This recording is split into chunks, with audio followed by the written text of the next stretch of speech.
Para começar o estudo de grupos simétricos, vou começar falando um pouco sobre a definição de grupos, em que grupos são estruturas algébricas munidas apenas de uma operação. Temos aqui um exemplo de grupos, o grupo G estrela, o qual é formado por um conjunto não vazio,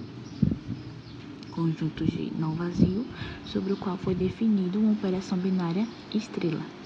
Para ser considerado realmente um grupo, é necessário apresentar 3 propriedades. Como primeira propriedade temos G estrela é associativo, ou seja, o grupo deve ser associativo. G estrela possui elemento neutro. E terceira propriedade, para todo A pertencente a G, temos o inverso de A pertencente a G, tendo como observação que o inverso de A operado com o próprio A vai dar o elemento neutro, ou seja, resulta o elemento neutro. Temos também como outra observação, se a aplicação estrela é uma adição, então esse grupo é aditivo. Se a operação estrela é uma multiplicação, então esse grupo é um grupo multiplicativo. Olá, meu nome é Henrique da Silva Santos. Venho falar um pouco sobre tipos de grupos. Abelianos. Possui a propriedade comutativa. A operado com B é igual a B operado com A, ou seja, todo grupo G operado é abeliano se e somente se a definição que define G for comutativa. Cíclicos. Todo grupo cíclico é abeliano. O grupo é cíclico se existir x pertencente a G, tal que, para qualquer elemento y pertencente a G, tem-se y x elevado a n, para algum n pertencente a Z, sendo x um gerador do conjunto Z. A operação é comutativa, pois x operado com y é igual a x mais y menos 5, que é igual a y mais x menos 5, que é igual a y operado com x, para quaisquer x e y pertence a G. Fica mostrado assim que G operado é um grupo abeliano. 4. Auditivo é um grupo cíclico, pois pode ser existir x, tais que x elevado a n é igual a A, onde A é qualquer elemento de Z4. Os geradores de Z4 são 1 e 3, pois 1 elevado a 0 é igual a 0. 1 elevado a 1 é igual a 1. 1 elevado a 2 é igual a 2. 1 elevado a 3 é igual a 3. 3. 3 elevado a 0 é igual a 0. 3 elevado a 1 é igual a 3. 3 elevado a 2 é igual a 2. 3 elevado a 3 é igual a 1. Então, esse grupo ele é cíclicos de Z4, são 1 e 3. Olá, meu nome é Arlando Silva Pinto, estou cursando o terceiro período de licenciatura em Matemática. Vamos falar sobre os grupos simétricos. Falo sobre os grupos simétricos. Em álgebra abstrata, né, o grupo simétrico é definido sobre qualquer conjunto e grupo cujos elementos são todas as objeções de conjuntos, onde que essas operações de grupo é a composição dessas funções. Vamos entender melhor nos exemplos. Definição. Dado um conjunto X não vazio, definimos um conjunto Sx como todas as funções objetivas de x em x. Operações composição de funções é um grupo tal que temos 4 teorias.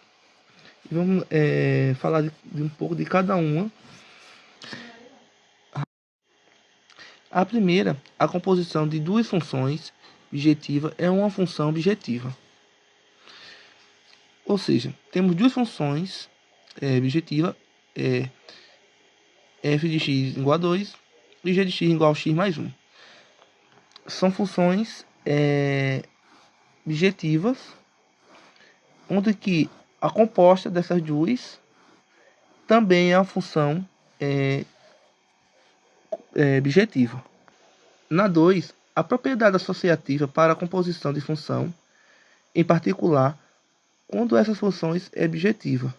Pegar uma função composta, a g de x, é igual a 2x mais 2, e pegamos onde fazendo a propriedade associativa da multiplicação no lado esquerdo e também no lado direito não altera em nada. Na 3, a função identidade em x representada por 1x é objetiva e, portanto, pertence a Sx. Temos a representação gráfica da função identidade, que é representada pela função f de x igual a x, onde que seu domínio é igual à imagem. Então, a função é objetiva. Na quarta e na última, toda função objetiva tem uma inversa, que também é objetiva. Pegando a função g de x, fazendo a inversa dela, temos ao contrário. Temos o b, 1, 2, 3, 1, 2 e 5. A b retorna na a, 0, 1, 4. Ao contrário, uma é ao contrário da outra. Portanto, ela é objetiva. O que é, de fato, função injetora, subjetora e bijetora? Alguns livros abordam essas funções com funções injetiva, subjetiva e bijetiva. Bom, a função injetiva, de fato, temos essa função f de x é igual a x mais 1. Temos para ser uma função injetiva, todos os elementos de A tem que estar associado a um único elemento de B, e onde sua imagem é diferente do contradomínio. Na função subjetora, todos os elementos de A tem que estar associado em B, e dois elementos de A tem que estar associado em um único elemento em B, onde que seu contradomínio é igual à imagem. E a função bijetiva é a função injetiva e subjetora ao mesmo tempo, onde temos como seu domínio, seu contradomínio e sua imagem são iguais. Dá exemplo de função subjetora. E todos os elementos de A têm que estar associados a elementos de B. Isso dá exemplo de função injetora. Por isso que é função bijetora. Ela é injetora e subjetora ao mesmo tempo. Agora nós vamos aprender como representar uma matriz, em forma de matriz, um grupo simétrico de grau n. Para isso, a gente vai ter que essa matriz vai ser formada sempre por dois elementos, por duas linhas, aliás, sendo a primeira delas o domínio e a segunda a imagem. Notemos que essas funções elas são bijetoras, que é o que a gente tem na nossa definição, porque cada elemento da imagem ele está ligado a apenas um elemento do domínio e todos os elementos do contradomínio eles estão associados a algum elemento do domínio. E agora aqui nós temos dois exemplos de como fazer essa representação, agora de uma matriz não mais genérica, né, uma matriz particular. A gente tem aqui a função f com o domínio 1, 2, 3 e 4, que, como a gente viu anteriormente, vai ficar na linha de cima, com as suas imagens que vão estar aqui abaixo. O domínio, a imagem, aliás, de 1 é 4, a imagem de 2 é 3, a imagem de 3 é 2, a imagem de 4 é 1.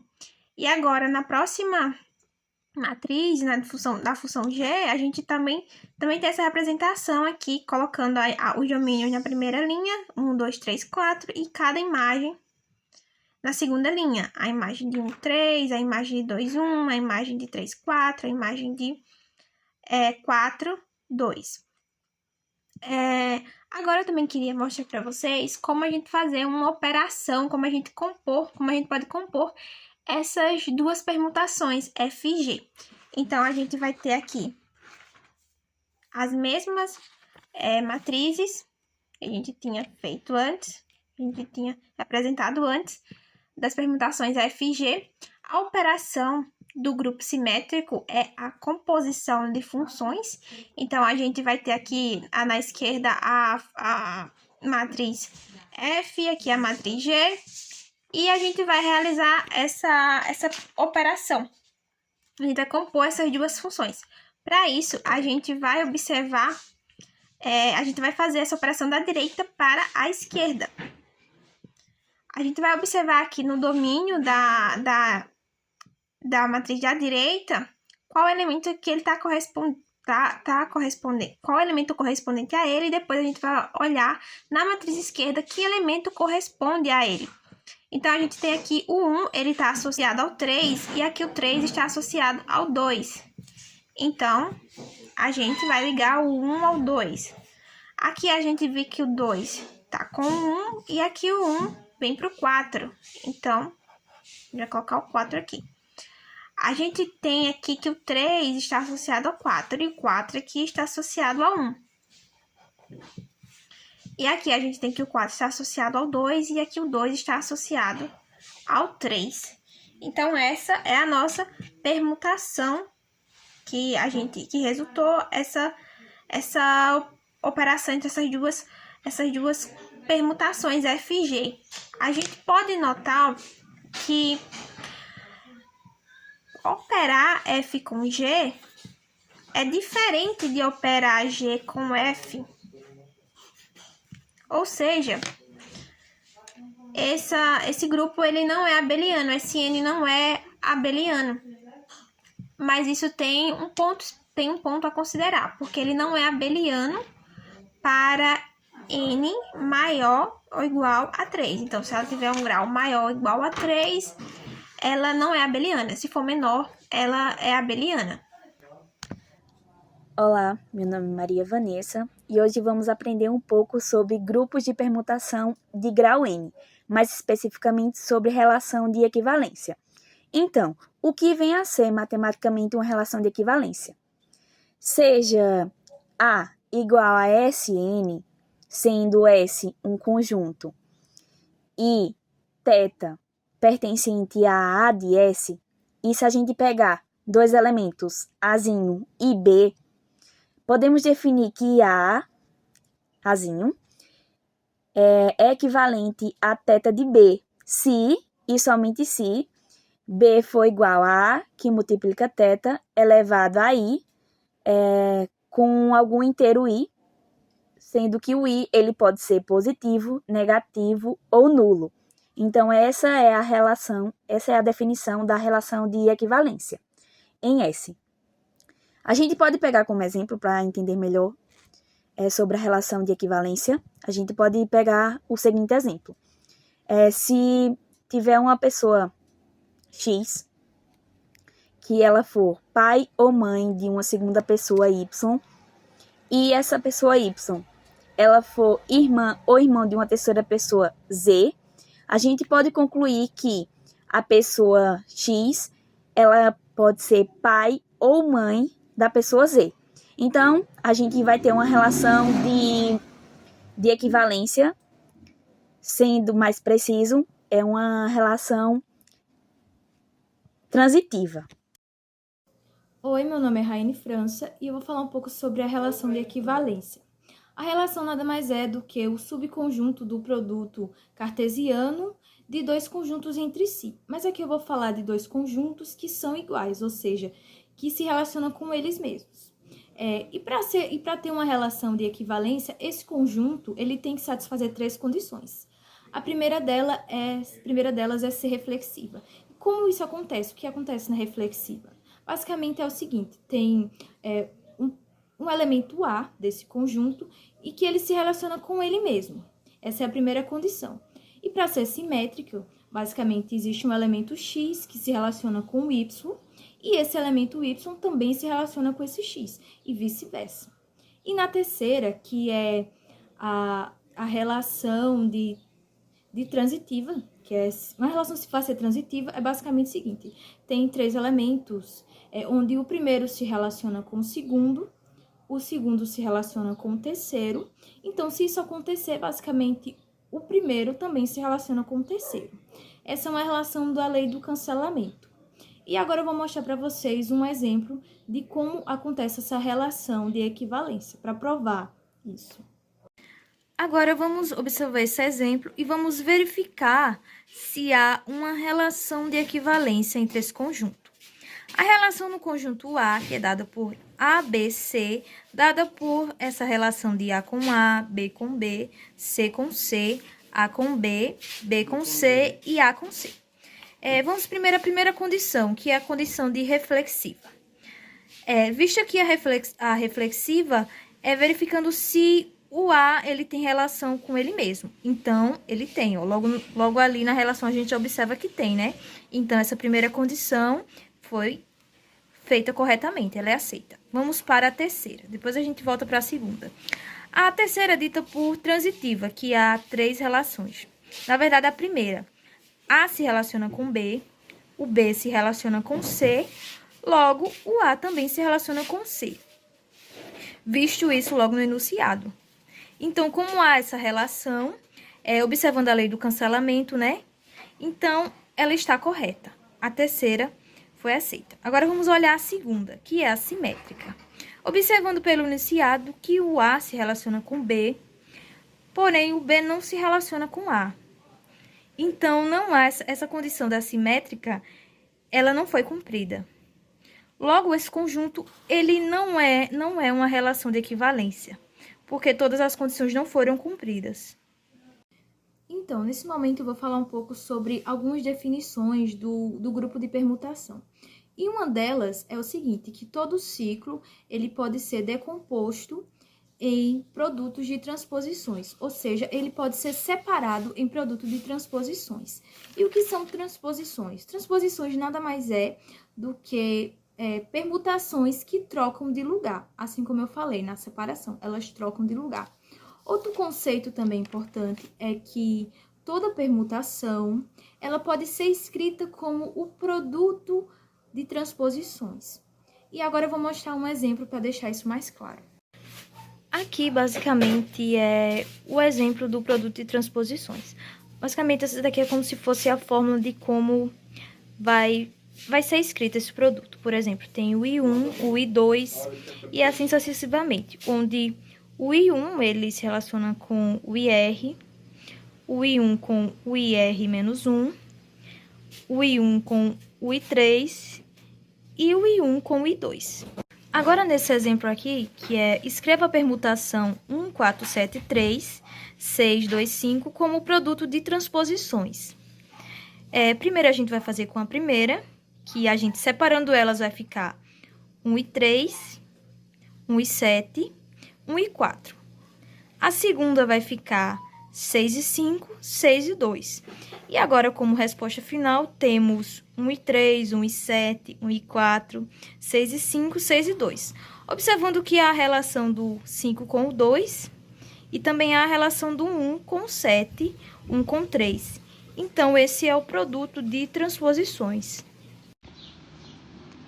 Apresentando a definição de permutação, uma permutação é chamada de par se ela pode ser representada como um produto de um número par de transições. E uma permutação é chamada de ímpar se ela pode ser representada como um produto de um número ímpar de transposições. Assim, concluímos que o produto de duas permutações pares é uma permutação par. O produto de uma permutação par e uma ímpar, como também o produto de uma permutação ímpar e uma par, é ímpar, ou seja, é uma permutação ímpar. E, por último, o produto de duas permutações ímpares consiste em uma permutação par.